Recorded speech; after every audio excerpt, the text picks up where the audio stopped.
Nailed it.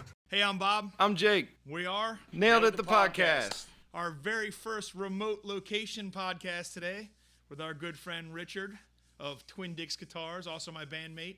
Say hi, Rich. What's up, guys? No, I said say hi, Rich. You missed the joke. You missed the joke. Hi, Rich. No, I'm just kidding. No. I joke. I kid. So we decided to come down here to the place where it all happens, yeah? Where the guitars are made and the fun times. Jake and I are both very happy, very special that we both have a model. We get to be considered artists for you, I suppose, although of varying degrees of talent. But we thought this would be a great place to come down. It's my first time here. Jake's second, I believe. Yep. Check the place out. We thought we'd talk to you, get a little history of the place. So I guess tell us the start. What was the idea of getting where you're at now with your partner? Kind of started on a fluke. I built one at my house. He stopped down and visited, saw it, and I've probably been through the shop roughly 80 times. Not once did I even take into consideration he had a wood shop here, because I was coming up here to record, and basically we should build together. And we kind of set a goal for the first year, exceeded the goal. 2 years in, we got our first custom order, and each year it kind of seemed like everything just kind of got a little bit better. It was like, okay, well, it has to meet this standard now. Well, that makes sense. Now looking back, it was probably the right thing to do. We just kind of learned on our own, 100%. I mean, there was a couple YouTube guys, Fletcher Guitars. We followed him a lot. He's a great, probably the best videos on YouTube on how to build, by far. So we would watch those twice, and then when we were at that section of the build, we would come to the shop, watch that section for 20 minutes of, come up here, and it was like, all right, we show up here, do that evening. So, and I don't know, it worked, and we kind of tweaked some stuff. We found a happy medium to where it was like we were just kind of building Telecasters and Strats, but it was like the Telecaster wasn't comfortable. Then we started modifying them, and we kind of got to the point it was like we should probably make our own headstock and just start our own brand, and whammo. How long ago is this? Like, when did you start? When did you build that one that you brought to him and said? That was probably about 9 years ago. I retired from the cover band scene, and I had boatloads of gear, and I decided I was going to sell all my gear and go buy a top-of-the-line Les Paul, top-of-the-line Strat, and a top-of-the-line PRS. Once I went to the custom shop pages of those guys, I got sticker shock, and I went, well, I got a wood supplier like 85 seconds away from my house here. And it was like I had a tree fall down out back. One fell in my neighbor's yard. I had stuff. So I was like, hey, I'm going to take this. I'm going to build a guitar with it. And I did it like a slotted neck through, one-piece walnut. It was made noise. Still have it?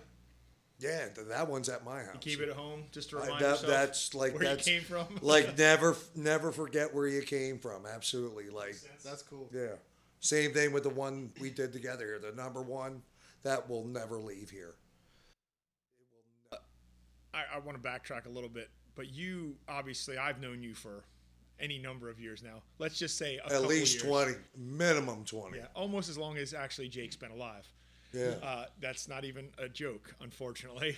But you've been doing the scene, the cover band scene, what I know you from, and probably earlier on you even did. We've talked a few things, obviously, about, but you've been doing this for 40 years probably, right? When did you start playing guitar? I kind of had one when I was like young, like 4 or 5. I actually played it left-handed then. It was actually 2 Fenders that I've never seen the models ever again in my life. Oh, of course not. My dad got them, Sears at work, catalog or something. You know, he's got a job, just outside of South Philly. I go, hey, buddy, what's some guitar? I got this My dad guitar. buys Yeah. them. Yep. One of those. But I never saw those two models ever again. And I had them as a kid, and finally I was about 11, maybe 12 years old. And my dad said, you better get him a guitar for Christmas, kind of thing. It was like, he needs one. I got one. I was stubborn. I refused to take lessons. I can learn this on my own. So I sat there for hours upon hours with my finger on the album, trying to learn Black Sabbath riffs and stuff. I took lessons for 2 months in my entire life. I figured 14. I got 14. I kind of was at that point at like 14 years. I was playing it every day. So I was about 14. I'm 54 now. 40 years I've been technically playing. What first time you did a band? I assume high school, something like that. Yeah, high school. High school played talent show. I think we played The Zoo by the Scorpions. Just jammed with some guys from school. Moved away, got married. Came back and hooked up with some friends again, sort of jamming. So, I kind of got on just a little bit on the music scene here, maybe like the late 90s, mid 90s, I guess. Probably like 93, 94, that region. Yeah. To the point where I was getting paid to play, you know. Which seems like the dream, and after a while it just becomes a thing, I guess. I'm content that I'm not good enough to pursue a professional career in it. And I'm okay with it, man. I didn't dump all my time in it. I enjoyed my time with my kids. I enjoyed, the only foolish thing I did was work a gazillion hours of overtime through my employer, That was my biggest regret. And then once the tail end of my career there came down, it was like, Bob calls me to come out of retirement. 2 months to retire, Bob calls me. He's already setting up how his life's going to be after the first of the year. And I'm like, well, before you do that, Yeah. Hold up. What do you think about this? Yeah, I mean, obviously, I think the first time I ever saw you play, Rich, was probably Sight Unseen. I'm guessing that's the first time I saw you play. That would have been mid-2000s, right? Early 2000s, yeah, because that band kind of formed. It was actually a band called Huge Ass. Our singer left. Then that's where it is. And we've probably discussed this, and my brain doesn't work right anymore. I would have seen. In fact, I'm pretty sure. Were you in that band the whole time? No. I kind of came in. Their bass player John.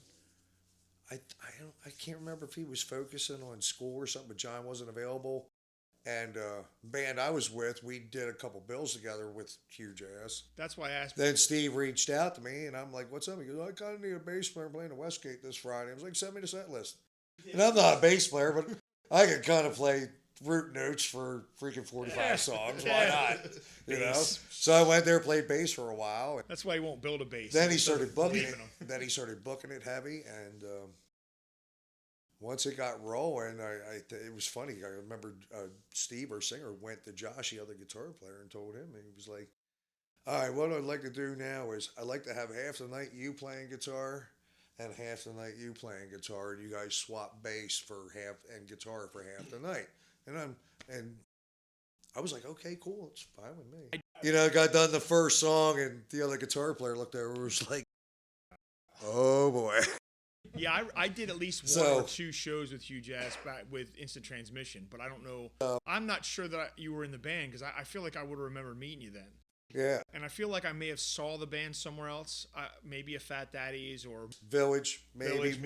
I know we did a couple openers for Negative Space. Could have been then. That's probably what. I followed them around like a lost puppy dog, so I'm sure I saw you guys then. But I honestly, my first recollection, I think, of seeing you play was I think at the Symposium. For some reason, that pops out that I saw you play with those guys at Symposium, and I don't know why. That may not be the first place I saw Sight Unseen. It just feels like it was because it was probably the first time I was ever in there, and I'd gone to play there afterwards and stuff. But I think it was the first time I ever went in and saw a band there, and that's why I was like, "Oh, people do things here." Yeah. Yeah, I mean, it's been It's been a hot minute. It's been a good 20 years at least, I'll bet. Oh, yeah, absolutely. I think the first time I replied to you was probably early 2000s from like a PA musician ad. Yeah, yeah, that would have been when Instant Transmission was probably looking for. Yeah. Because Freddie was going off to serve, so we were looking for things, and that's a whole nother. I could spend a whole episode on the train wreck that band was, but when it fell apart, it fell apart. But that's not what we're here today. It was fun. It was kind of the same thing I was doing with my band. It was all about the fun. It was all about the fun back then, yeah. There were some people, your Negative Spaces, your Toy Boxes, guys that were doing it at the higher level, that it wasn't just fun, it was work, and they did it effortlessly. Yeah. But that wasn't us. We were there to drink. We were there to drink. You might know if we play them right and have a hell of a good time, and we delivered on that every night. Yeah. Every night. And the pay was pretty good back then. Pay was good man. back then. I'm not, Opening. I lived off my band money I just gave my wife my entire paycheck for my job, and I lived off my band money. I remember a couple of openers we did. Man. Sometimes when we would get, there were a lot of times back then openers didn't get paid shit. Yeah. But there were times when we did get paid. We would get paid as an opener more than some of the shows we're making at headliners now. I know, everything man. is shifted so hard. I know. So it's so, but the money's not there. It's a different scene. I get it. That was 20 years ago. Things change. You're supposed to make more as you get older, not less. But apparently that's not how the music scene in Pennsylvania works. Yeah, it's not. And hey, followed along with inflation. I'm grateful with every place we still get to play. Oh, don't get me wrong. I'm not knocking. Most places. I'm not knocking on venues for having music. I'm just saying that it's not. If it had trended the way it was in those days till now, neither one of us would have to have any kind of day job, even playing on the weekends. You know what I mean? Back in the day, that was a thing. So it is what it is. There were a lot of people I knew who they lived off that. Yep, me there too. was a lot of guys back then that were able to perform enough. You know, they were doing Thursday, Friday, Saturdays. I was going to say, Jake and I talked this they're before. making good coin, man. There was a time when I first started, and I was not like anywhere close to being able to play those levels, but I could go out if I wasn't playing and see some sort of live music 7 days a week. Yeah. And that's just around Central PA. You think about all the bigger markets and stuff, that was huge, but that was decades ago, literal decades ago, and that's just not the way. So I'm grateful we get to do whatever we want. So not whatever we want, I do what I want. No, that we get to do what we're doing. Because without it, we'd just be three dudes here talking about guitars, which is kind of what we came here for. But I like to get the history aspect of it. So you were saying to us earlier before we got started that you were shooting for that first year, like only a handful of builds, and you ended up at 7 I or 8? think our first year, it was like, I think I bought the material like December, and next thing you know, it was like I started buying more material, and I got ideas. It was like, I want to glue this up. I'm going to put this wood in the middle of it when I glue it up. I was just trial running. Yeah, trial. It was like my brain comes up with an idea, try it. You know, what's the worst can happen? You hate it, and then it sits down on the shelf with the pile of misfit toys that are down there. Well, that happens, I guess. A lot of them are probably still happens nice. to every builder, I'm sure. So yeah. But now you have a solid goal in mind, like yearly you guys want to have now, more custom. I don't like to say what my goal is, okay. but I will say that the last 3 years where I set goals, I met those goals by the month of June for the year. So excellent. I was content, and I still wanted. I mean, I just recently retired here. Coming up on 2 years, so it was like I wanted to enjoy my life outside of here. You know, I didn't want to retire and come here and do a full-time job. Retire into building guitars. Yeah, and I'm down here like just killing myself every night. You know, me and my partner Rich, we came to that agreement where it was like you don't really do any work in the shop unless your head is like 100% focused on that. And we kind of found that when you wake up in the morning and it's just kind of like, I don't feel like going to the shop, guess what? You don't go to the shop. And I'm fortunate to be in that situation. Because I think when you get there and your frame of mind is, this is what I want to do today, it is 3 times more productive. You do better work, you do cleaner work, you do safer work. Right. So we kind of found that, you know what, we got a custom build right now. It was just kind of like we just put it aside for like we ran into a little roadblock, like trying to figure out how to do it. It's a modded version, and it's something we're trying for the first time. So we don't want to forget a step in the process, and all of a sudden the top's glued on. It was like, oh man, I didn't route for the pickup wiring. You know, just something stupid like that. Right. It's a lot of patience now. I can imagine building guitars as being It's patient. like sometimes I'll come in here and it's like my least favorite part of the build. It was like, I will just come here, I will work on it for 45 minutes, and then I leave. As not to overdo it or burn Yeah, yourself because out. I don't know. If your heart and your focus isn't 100% in on that thing today, you can't go in there. It was like, I gotta stop at the grocery store and get something for the wife, and I get this, and I got a bunch of grandkids this afternoon. And when there's nothing else going on, you come in here, and in like 2 hours, it feels like you did 8 hours worth of work. Seems like. Right. Yeah. Well, that's cool. Now And that feels more productive.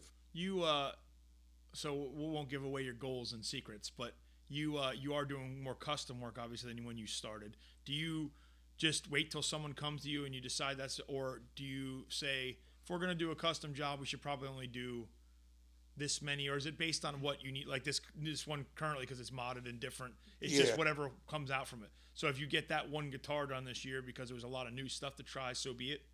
Is that kind of the idea? No. You're still building like stuff to build, right? You have like the stuff that's hanging beautifully behind us. This is stuff that's wasn't intended for anyone. This is like the trial room. Right. So what we have here, it's kind of like people come in and they'll go, man, I love the sound of that one, and I love the neck on that one, and I love the look of that one, and right. And you so talk to them about what their goals are and expectations, and we can kind of compromise. I kind of lean a customer to go to like a custom one-man boutique shop for pickups, but I'll still put the big brand name stuff in. If that's what they want. If that's what they want, that's fine. But then we go downstairs and it's like, pick out your wood. It's That's amazing. And we got to do that little bit of a tour earlier when we got here of what folks, I couldn't explain to you how cool it is down there unless you understand, but the amount of wood and the difference, and just man, wood. I joke with you all the time about wood porn, but it's something. If you can see what people see in it, like anybody can say, oh yeah, that wood grain's neat, like anybody could see that, but that's not even close to what covers that. Like and I don't think people, and most people don't know what's involved in a guitar. I mean, like that first build you showed, that was a solid body. There's no difference in the top, none of that. Yeah. Like there are so many layers to different types of guitars that, I mean, I'm half stupid on most of it. Somebody asked me the other day, and I needed to ask you, so I'll ask you on the air. Somebody asked me the other day, like, what all is in your guitar? I'm like, he told me when he gave it to me. I'll be damned if I can remember what wood's what.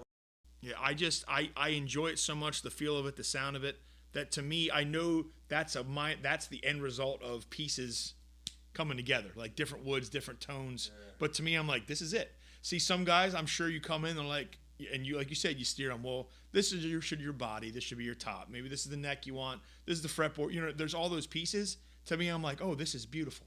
This plays beautifully.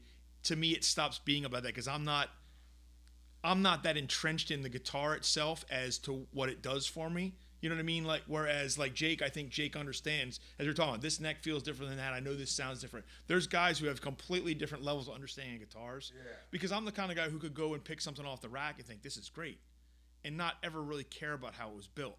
Because I would have bought, previous to you having these, me having one, I would have bought a brand name of some, or whatever, a no name. I love PRS guitars. I just don't have any good ones. Jake shakes his head. He's not a fan. I had never been a Fender guy. Me either. Never been a Fender guy. And then I thought someday I'm going to get a Tele style. I like the body. And I have that Godin, that hybrid, which I was like, well, this is the closest I'm going to get until I got one of yours. And I don't know why I never liked them now to begin. I don't understand what my big deal was. Well, I always had an issue as a sound guy at some places, and not a great one, mind you, but I was doing my thing. Anytime some young metalhead would roll in with his his Strat with the single coils. It did nothing but noise, and I just, no matter what we asked him to do, and I think it just soured me to it. And then most of the tellies you see have a single coil in them. And I just I think my brain immediately was like, well, the hell with you, man. Someone bring a Les Paul in here. I'm done with this. But I had to get better. I had to learn, and I'm still always going to learn about it. But the difference in playing my model that I got from you, as opposed to just picking up one of my guitars in my studio just to have there. Yeah. I think I've told you this. I have a Bullet Squire that I pick up usually because it's right there on the rack just to go over stuff. Yeah. Oddly enough, that $100 guitar I think plays better than anything that's in that room. That's not what I use all the time, but I can tell the difference every guitar I pick up now. It's not my TwinDix model. It's not the same. Yeah. I just don't. I don't see how anybody could ever buy a custom model at that, or even just a custom built one like I did. That wasn't necessarily, I didn't pick out the stuff. I don't know how anybody could go to anything else after that. I don't know how Jake can have one now and still want to play as Iceman. I don't understand. So what? Hold on, no. So those are the two that my two go-to guitars now have become my TwinDix. Whenever I'm doing anything in standard or E flat. Right. I know there's musical reasons for some stuff. But yeah. I've out of all the guitars I have, and I have a bunch. Like my two go-to guitars I used to play constantly were my Ibanez Iceman and my Dimebag Darrell Signature. Those, I feel. We have a camera this time. I feel the judgment. You can see my judgment. Those were two of my go-to guitars from the start. But then as soon as I got the Limba, it was like night and day. I haven't touched my Dimebag Darrell guitar since then. The TwinDix has become my go-to for recordings, and then I finally got to take it. We played a show the other night, and you finally got to take it out. Take it out live. And our good friend Dave Heisey was in the building, and I think he was just staring at it for a while from his table. Really? I guess I got to invite Dave down now. You should. So yeah, I mean, Dave's a guy. You should have Dave over. You should bring Dave. You're gonna listen to this podcast because I know you listen to him. He doesn't. Dave's a guy I think would be a guy that get his hands on one and then go, oh well.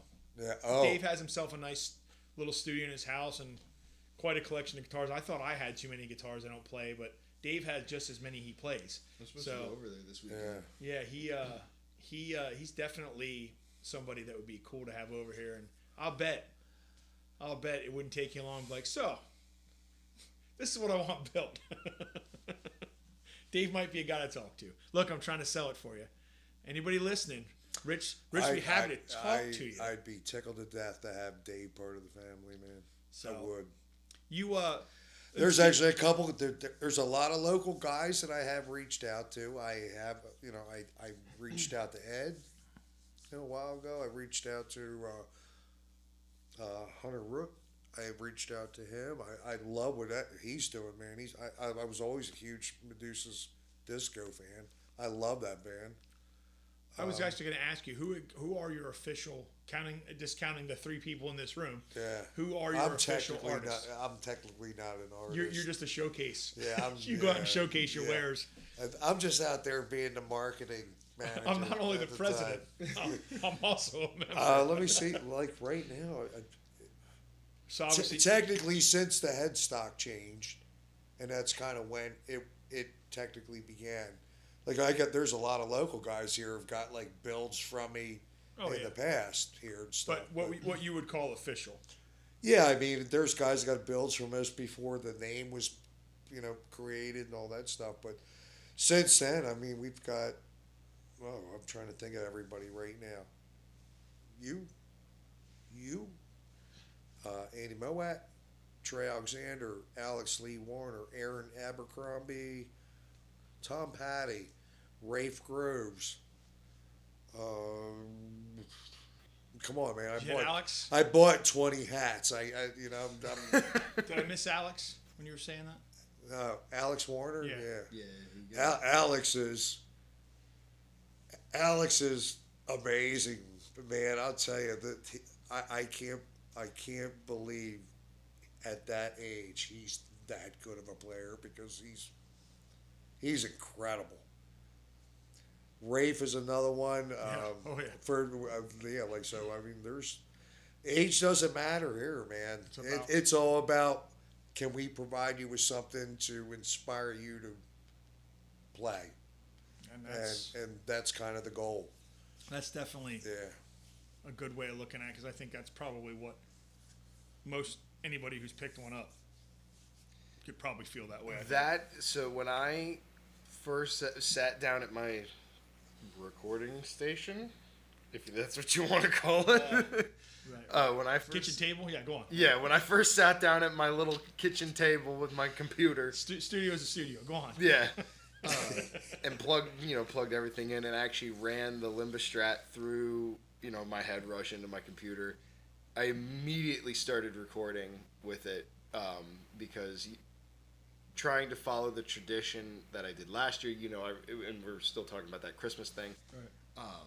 I sat down and started doing more Christmas songs with it. Goodness, yeah. Look at the date too. I totally forgot about that. We should probably get moving on that, huh? I've been talking to Ed with it. Christmas is Ed coming has the track, so Ed's on board with it. But I started doing a rendition of Blue Christmas. Why not? Because I'm a gigantic Elvis fan, but I wanted to do a version that I heard as soon as I plugged that guitar in, and it was a bluesier version, almost Clapton-esque, like. So the guitar did exactly what Rich is hoping. It Yeah. inspired you to do something. Oh, absolutely! As soon as I plugged it in and found a It was like patch a that one-to-one I example. loved the sound, oh my god! I hit record, set a BPM, and just went to awesome. the races. It was I love the sound of that guitar. Kids these days, huh? So creative. Odessa pickups, man. So and it sounded fantastic at the show this past Oh, God, weekend. yeah, it did. Um, Yeah, it did. Even for we weren't running like a full PA system. There wasn't a couple of tops and running our in ears. But what I could hear was just amazing. Yeah, I loved the way that thing sounded live. Once I found a patch that I was happy with, because there were some that were a little too bitey, and that wasn't even the guitar's fault. That was just how the preset. Yeah. Patches. Those amp models are All digitals like that. Yep. Yeah. I was actually talking with my buddy Todd today, tweaking his, and I was like, as soon as you think it sounds good, go back, hit your treble, back it off about 30%, and then hit save, because you're doing your fans a favor. Trust me. We're guitar players. Our high pitched loss is gone. Oh yeah, absolutely. So when it starts to sound good to us, it's harsh to them. Yeah. Right. Yeah. Yeah, that was the issue I was having on Saturday, was finding a patch that wasn't so harsh on the treble, and then I finally was able to find one. It was actually one of like the 15 Tracy Guns presets, because his main two were a little too bitey for me, but then there was one that was like buried towards the end. Literally like 15 amps in that pack. Oh, yeah. Wow. It's just it's the free stuff they give you on Head Rush's site too. And like he's one of their artists, so you get their packs for free. And I'm an LA Guns fan, so to me I was like, hell yeah, because get LA Guns tone, and then it just didn't fit. But there's one. It's one of his like lower wattage ones that sound a lot better. Yeah, I don't think we're playing anything that high volume screaming. Well, we'll try it on the 22nd. We 22nd up at Old Sherman's Creek. Yeah, it's gonna be a fun one. Yep, we should just bring a wall of amps into that place. I'm in. I've told you I'm never taking an amplifier out of the house again, unless it's going out the door to a new owner. I don't need to. As soon as you switched me to the Head Rush MX5, You're welcome. Yep, that was all you. I'm pretty sure you got me to do it on an episode too. Yeah, I did. It's like one of the early our episodes. I think I was basically vocally strong. Peer pressuring me into To be buying fair, it. I learned about the quality of them from BJ. Who had them, loved them, had the speaker, and then realized because he was a snob about his equipment, some days he went to a Fractal, which the Axe effects are amazing, but I'm not that rich. So I don't have that kind of money BJ had floating around, so he immediately went from his Head Rush to, he sold his Head Rush, his pedal anyway, and got the pedal board Fractal, which he ended up with 2 of them and gave to his 14-year-old son, who was at that point better probably than he was. Even he said Wow. that. So But I mean, the amp modeling has come so long. It's not. Yeah. Nobody's talking about a Line 6, Spider. anymore with a weird crunch and I just sold- Insane. I just sold a Line 6 Spider 4, and I will say the Spider 4 is definitely a boatload better than the first 3 series. I I have had a Spider 2. I would say I have a Spider too. And I got rid of that. And I did have the Bogner head that they made, Line Yeah. 6 made. That Spider, the Spider Valve, I think they Yeah. called them. That thing was awesome. Yeah. For what they did, and I had the second version, so it was definitely, they tweaked things. Yeah. But it got to a point where I wasn't carrying a head around anymore. I just got past it. So I have the video saved because I know we talked about it on an earlier episode. When the first time I played it in front of a crowd, it was at Downtown Lounge in Lebanon. I found the video. Oh boy! But I forgot that I played it on a Line 6 Spider 2. This probably sounds so good. And through a Epiphone Les Paul 100. So the $250 This just guitar. sounds like a tone dream to me. I tell you, there was one time. This was in the first band, the first actual band I was in. You know me, I'm a '80s guy, and Marshalls were my thing. And I learned before or after I had the Spider. My brother had let me use his Marshall Valve State 2000. I thought you were gonna say something cool like a JCM 800 or something. No, no, we had a Valve State 2000. One speaker in it, and to me that was like I have a Marshall. Yeah, I have a Marshall, and I sound like CC DeVille and all this. This might be this might put me on the wrong side of the tracks, which I'm probably on anyway. But I was never a huge fan of Marshall tone. Oh, anyway. I loved it. That kind of music, that kind of rock and stuff, and the stuff that it came from was never my cup of tea. Right. So I wasn't dissecting tone based on the amps. You know what I mean? I don't know. I concur. Yeah. So in this band, I was using this Marshall for the longest time, but there was a conflict of influences in this band. You've told me about this before. But Yeah. like a little bit of different shit. Yeah, because like me in a bad way. Yeah, me being the '80s like metalhead, and then we had like someone who was a Foo Fighters nut, and then one, which is nothing wrong. I'm not gonna bash the bands, but it didn't mesh right. well in the. There was a gigantic Foo Fighters fan. There was a gigantic John Mayer fan. A gigantic Chili Peppers fan. And then there was me, who was like, fucking Alice Cooper and everything. Look, I won't say the word sellout more than once because that's something that people use. But hey, sign me up. Sign me up. What kind of song did you need me to sing? I don't give a shit. Look, I'm singing country these days. Yeah. I mean, I'll do whatever I need to do to entertain and get by. Yeah. Speaking of that, is this the first band you ever sang country with? It is for me. It is. I never played country before. I've done some off the wall country tunes in the acoustic stuff with Dave, probably like Friends in Low Places or something we were just messing around with that Dave knew. But I don't know that I've ever done a country song, whether it's the pop bro country or whatever. Yeah. I don't think I've ever done a full on country stuff, anything considered that until this band.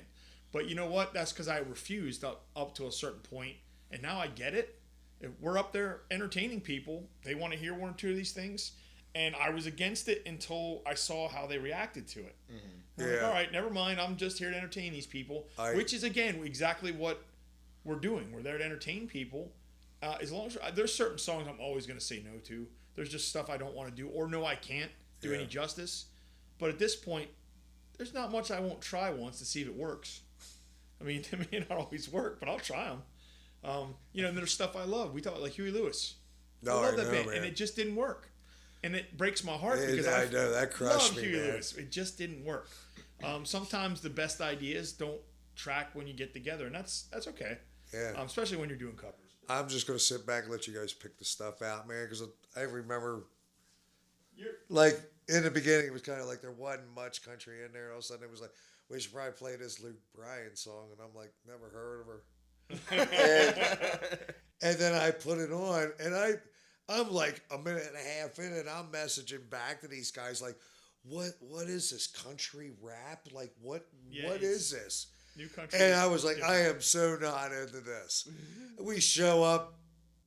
It was like Wednesday. It showed up on the list. We show up and go play gigs that Saturday with it, and you start playing it, and I'm looking at the dance floor, and I'm like, I don't know shit, man. I don't know nothing. It was like, that stuff look at it, man. It works. that stuff I took don't me down a understand rabbit it, but hole. it works. I started listening to a lot of that stuff to see what people were into, and that's how I started to find some of it. Some of it I can't, I could give or take, but some of it actually, the songwriting's good. It's not my genre stuff, but I like a lot of lyrical stuff, and that's the kind, like the Luke Combs stuff like that. It's cleverly written. I don't necessarily connect with it, but I love the way he writes it, and that stuff that gets me on any kind of genre. When I hear clever lyrics, we've talked about this a few times on the pod. I that's what draws me into stuff, and then I find, and the hook's good, and I don't know, decades of doing cover songs, entertaining people. Yeah. You start, there's a formula, no matter what genre it is, and you start to hear that working out in other things. And I have my own stuff. We clearly overthink Beartooth sometimes, Jake and I. We love that band. It's not for everybody, but that's what I can go listen to when it's time for me to listen to what I want to listen to. And I think that's the flip side of being in a cover band and accepting what you're doing. Many, many years where people wouldn't accept it. That we've probably had the discussion that, and there's always been the cover versus original debate. You know what? It's not a debate to me anymore. It's not even really a discussion. Why does it matter? It doesn't. It doesn't matter, because somebody can come in and pick up one of your guitars and play, a Slash lead or something, a Guns N' Roses tune, and then sit down in the same thing and play something they wrote that sounds just as good. Yeah. And it doesn't, at that point, it doesn't matter anymore. It only matters to what they want to play and how they feel about it. And in our case with the covers, it's what people feel about it. So if they want to hear Country Girl and go into American Girl and any other girl song we can think of, then so be it. If that's what's going to do, and what doesn't work stays on the goes on the cutting room floor. Give it a try or two. It doesn't work, you move on. But I think in our case, we have a certain age group now of people, a good swing of ages, that people know what they like and know what they don't like, and they're not going to be afraid to tell us they don't like something or show us by moving away from it, going to get a drink. We don't have a whole lot of that in our band. So I'm grateful for that, because I spent a lot of years just staring at nothing while putting on the most energetic show I could. Yeah, I mean, we're the sum of our past mistakes or triumphs or whatever, especially musically. Everybody starts somewhere. Nobody starts awesome. There are some people that think they do, and maybe they are great out of the womb, and they get better. But nobody's day one is what they want to be. Oh yeah, absolutely. That I agree with. I've seen some awesome people that were like 2 months into playing. Right. It's and some people blew me away. Like they're coming in playing like "Hey You" by Pink Floyd 2 months in, playing and killing it, and I'm like, what? Some people definitely have the talent, and it comes out of them naturally once they figure out what's going on. Some people like me are still working on it. Even vocals. I've been working on my vocals for 20 plus years, and it took a while. And it took a while for me to be comfortable with it. And there's still stuff I could do better. I could learn. I can always learn something. I just don't know if I'm learning it, am I learning it for myself to do something with it? Because what we're doing in the band, there's not a whole lot that I'm not comfortable trying. Like vocal wise, there's stuff I can get there. I didn't think I'd get through Journey. I get through it. Somebody asked me to sing, what do you want to show people? I pick that Outfield song every time, because that's a song I probably shouldn't be able to sing, but can, effortlessly now. It's all muscle memory now. There's just stuff, and there's some stuff I know I can't. We tried, what was that Bon Jovi song with a key change? Yeah. Oh yeah. And yeah. I just, the key change messed me up. Could I have gotten it eventually? Yeah, sure, that key change on the outro is yeah. There's stuff but do I need to push myself to there? I'm not in my 20s anymore. We're not getting signed tomorrow to go on the road. I'm pretty comfortable in what we're doing, and I like trying some new stuff to see where I can get. Yeah. But I don't think I'm at the guitar playing. Yes, I should be doing that 6 hours a day every day. But my vocals, I'm not pushing anymore, because there's no need for it other than my own self-learning. And I'm at a point in my life, as busy as I am. Unfortunately, I didn't get to retire early. I didn't put in all the extra hours like you did over the years. I can't spend as much time on it as I want because my life is just busy. Right? It's a busy time in my life. This is the first year I took on solo gigs, good or bad. I'd played one other time by myself. It was always with Jake or with Dave for years, BJ. Like I didn't feel like I could play even, an hour alone. Then I took a 2-hour gig. Now I'm taking 3-hour gigs. Am I still half-assing rhythm and guitar in it on stuff? But I'm also having fun with it. As I tell everyone, we'll play the okayest version of any song you want to hear. So request something. I'll look it up. I have the internet. I'm not up there. I'm not on, American Music Theater on a stage for people who paid $100 a ticket. Like, I'm there for some people in a bar having a good time. If they yell out, play this song, and I do a terrible version of it, they laugh at me and throw a tip in the jar and say, try better next time. But that to me is giving me, that's my practice sometimes. That's the only practice I get sometimes that I have time for, which is awful. If it's not stuff we have to learn for the band, I'm never just going to learn something to learn it. Like, oh, that song's cool. I'm going to go home and throw that on, see what the tab is. If I'm not going to use that song, I'm never going to learn to play it. I'm probably only going to sing along to it if I hear it, because that's not. Fast forward 10 years when maybe I'm not doing as much. Maybe I'll sit down and just learn things to learn them and get better. But right now, that's not a time in my life. But I also started playing guitar when I was almost 40, 38, 39, as opposed to starting earlier when I should have. So everything's new to me. Playing my own worst enemy doesn't make me hate the song to cover it like I used to, because I'm doing something else with it. That's what I say. I used to have some no-fly songs. I'm never going to sing those again. Screw that. We did in cover bands for 10 years. Song 2. We just picked up song 2 just to throw it in. And I swore that was a song. I never need to do this dumb song again. It's just a bunch of woohoos and a guitar riff. And then I had to sit down with it because I never had to. I'm like, it gives me a whole different focus on stuff. Yeah. And a difference in crowd. Ghostlight has people that show up from the first song most shows and are on the dance floor. And I've never had that in any band. Not from the first note. I've had that. And I'll give them whatever they're. If that's what they need to be up there, here you go. Here's that song. Here's Blister in the Sun. No, we don't do it. But my point, if that's what you want to hear, I do it at the acoustic gigs. You guys really want to hear? You really want to hear Wonderwall? All right. I mean, there's jokes about acoustic guys playing Wonderwall and cover bands playing Wonderwall, but every time I throw it in, it's because someone asked for it. Or there's like, people singing along out there. Well, fellas, we should probably get to wrapping this up soon. I think we got the history out of you wanted, and we of course went off on our musical tangents like we always do. Absolutely. This could have been a real concise. Rich, tell us about your fantastic guitar skills, but you know what it was? Us talking about good times, and that's what we do with this every time. So I think this will, as we talked about before we started, as people will be listening to this will be our last episode for the year of our first season. So I think this is a good way to go out. This is a good time tonight, man. Thanks. 10? Yeah, this will be episode 10. Sweet. Thanks for inviting us into the shop, Rich. It's awesome. A perfect 10. Perfect 10. We can't go wrong with that. Anything to close? Check out TwinDix. Yeah. We might actually have this video up for people to see for once. They're here. And you can, of course, find TwinDix. Is it TwinDix.com or TwinDixGuitars.com? TwinDixGuitars.com. Of course, they're on the Facebook. You can come see myself or Jake or Rich or any of the other artists playing models. Any Ghostlight radio show, there's 3 on the stage. Soon to be 4. So if you're interested, stop out, check them out, man. I'm always happy to hand mine out. I say this man hands the guitar. You want to touch it? Which is a weird thing to say to a stranger in front of you. But, you want to touch my TwinDix? I think in the last 3 shows we've had somebody come on. Who makes those? I like that. When we were at Tellus the other week, you want to meet the builder, and the guy smiled. He goes, "Is it you?" And you're like, "Sure is." And you handed it over. And it was. I mean, people notice. People ask me all the time, "What is that?" I'm like, "Talk to that man right next to me, because his hands put it together." So it's a great thing, and it's a good local thing. I mean, there's always that buy local, build local. That's a thing that goes around to people, which is true. But this is like 100% local, like the wood. You don't mess around with stuff from, like, you're not buying stuff from the Congo or anything. You know what I mean? Like, well, technically it is from the Congo, but my suppliers, my number 1 supplier's like a minute and a half from my house.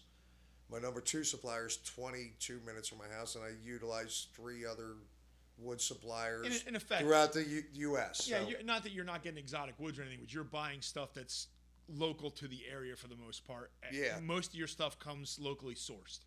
yeah. You know, through a wood supplier. Yeah. So, I mean, that's a great thing. And you do all the stuff right here. We got a tour of the shop earlier and up here in the studio doing our recording here. And this is good, man. This is a good time. So, you got anything else you want to?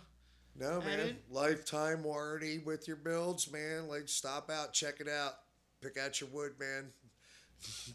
Come and touch his wood. Come and touch my wood, man. TwinDix guitars, better action than the wife. Oh man, these are so good. Why aren't these on bumper stickers? Well, if that's it, I think we're gonna wrap it up. I want to thank Rich for having us. TwinDix Guitars. Make sure you check them out. I'm Bob. I'm Jake. This has been Nailed It the Podcast. Later. Later. Nailed it. Grab one for each hand.